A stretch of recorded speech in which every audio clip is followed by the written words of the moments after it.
Good morning. In this video, what I'm going to talk about is some of the ways that narcissists communicate that are very, very confusing, and how they communicate differently than normal people, healthy people. They tend to communicate very differently than other people. The words for narcissists are often used as tools or weapons. The language that they use often will disguise their true intent. This can make it very frustrating to try to communicate with narcissists. They also use a lot of silent treatment and stonewalling, where you'll ask a direct question or you'll try to communicate with them and they just look at you and blink. This is stonewalling, and it is a form of abuse, and it is a way that they can avoid having to answer direct questions or having to communicate like an adult, in a responsible, mature way. So a lot of people getting out of these relationships are so in a state of confusion because they didn't have a normal communication with the narcissist, so they actually had no idea that there was anything like seriously wrong in the relationship, like especially if you were with a covert narcissist. They never came to you and told you what their issues were in a straightforward, honest sort of way. In fact, they may have not even told you that there were any issues. And so it's very frustrating because you feel like, I had no idea what the problem was. And then even if you go to therapy with these people, they're going to continue to stonewall, manipulate, and gaslight. So the conversations are all circular, and there's no conflict resolution. And you have to remember that their motivation for communicating with you is to manipulate you, to get control over you, and to gain narcissistic supply. Their motivation is not to meet your needs. It's not to have a healthy partnership. It's not to have a healthy relationship. It is not to resolve conflict over sex issues or money issues or all these things that are totally normal in all long-term relationships where people have conflict, but you have to be able to communicate to resolve conflict. But that is not their motivation. Their motivation is to gain the upper hand, to have control, to confuse you, and to gaslight so they have power over you. And also it can be to evade having to take any personal responsibility, or if you're getting too close to the idea that they're having affairs or that they're hiding money or that they're engaging in abusive behaviors, they will use projection and deflection to avoid any accountability. Here are some of the things that they might say. You're overly sensitive. What that really means is your feelings are a problem for me. I don't know what to do with them. I have no interest in having any empathy for you. I don't even really know what empathy is. And if I shame you and make you feel stupid for being too sensitive, then maybe you'll stop bothering me with those ridiculous feelings that you have, right? Then they might say something like, other things that they might say is, sorry, I'm looking at my notes. You're upset, but don't blame me. You're making me defensive. If I upset you, it's your fault. And you got upset. It's not my responsibility. They never apologize, accept blame, or admit wrong. And so as long as it's your problem, then that's fine. They may say things very manipulative, like, oh, well, how can I help you with your problem? Right? When it's really their problem. That's another way that they may sort of evade any personal responsibility. And then they may say things like, stop analyzing me. I don't like it when you analyze me. What they're really saying is, that makes me really uncomfortable. I have a mask that I'm working very hard to keep up, and I don't want you to look beyond my mask. Introspection and self-reflection are terrifying to me, and I don't want to look inward. Only tell me good things about myself. Only give me flattery. Only give me validation.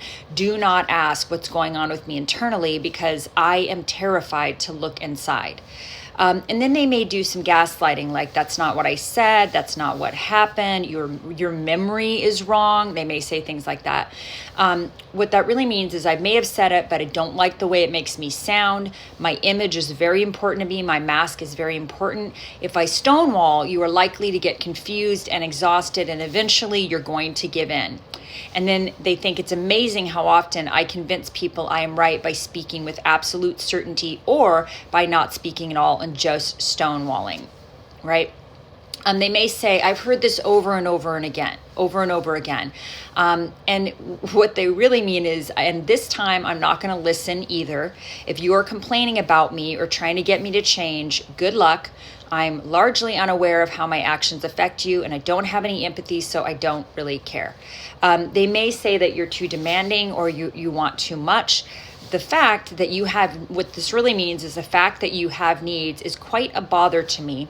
You're supposed to attend to my needs, only my needs matter and not yours. So stop bothering me with your pesky needs. And then this is one that they may say that very on in the relationship, early on, they may say, you can trust me. I would never do anything to intentionally hurt you. Those are true stories that I had. I'm a nice guy. What this really means is you'd be unwise to trust me, but if I can get you to believe this, then I can keep using you for money, validation, work, servitude, whatever. Plus, it makes me feel good to say this about myself. And then, these are just some of the things that they might say. And, again, if you've been with a narcissist, you know that, communication with them is incredibly frustrating. There's no resolution. There's no getting to the problem. None of them ever admitting the truth of what the problem is. They will never admit that their pornography addiction and infidelity is affecting your sex life. They will never admit that they don't really love you. They're with you because of what you do for them.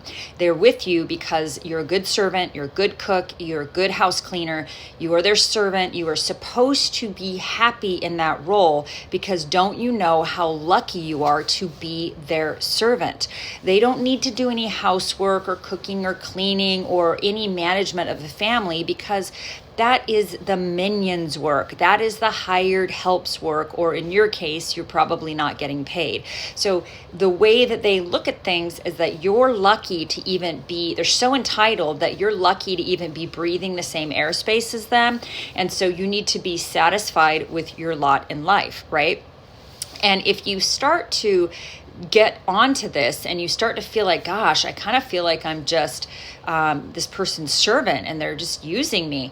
If you start to get, awareness of that and you try to bring it up to them, they're going to use those same techniques of stonewalling, gaslighting, manipulation, word salad communication, where nothing gets resolved. There's no resolution. There's no conflict resolution. There's no working through things. There's no of them taking any personal responsibility for their part in relationship problems. They absolutely will not take any personal responsibility. So in their mind, you're the problem, and their last girlfriend or boyfriend was the problem, and the one before that was the problem, and their new source of supply is going to be the problem. But it's interesting that these people are never alone, because if they were alone, they might have to actually do a little bit of self-reflection and realize that there's a possibility that they actually might be part of the problem, but they're never going to do that, right? These people don't go to therapy. They don't do any self-reflection. They do not perform introspection. They are terrified to look inside, because I think on some level, if they did, they would probably be horrified at what they saw, and they might have to take some action to change it. And this is like part of their defense mechanism is they are perfect. They need to uphold this mask of perfection, and anyone who dares to question that mask of perfection must burn, right? So I don't know if you relate to any of this, but yeah, the communication with these people is the most frustrating thing that you will ever experience in your life. And I'm so sorry if you've been in one of these relationships and you've tried to communicate like a normal adult and like an honest, normal person with integrity. You're trying to resolve conflict. You're trying to be a normal communicator. I mean, I guess you guys could probably tell that I try to communicate in a direct, straightforward, honest way. I don't always do it perfectly, but like that's my goal. And I have a lot of friends who've said, hey, you're actually a really great communicator. So can you imagine me trying to communicate with a narcissist? It was a very frustrating endeavor. And despite my best efforts, and in spite of the best efforts, even with a therapist, there was no breaking through that insanity of, trying to communicate with basically somebody who has the mindset of a small toddler. So I hope you guys are doing well and thriving and practicing radical self-care. Thanks so much. Bye-bye.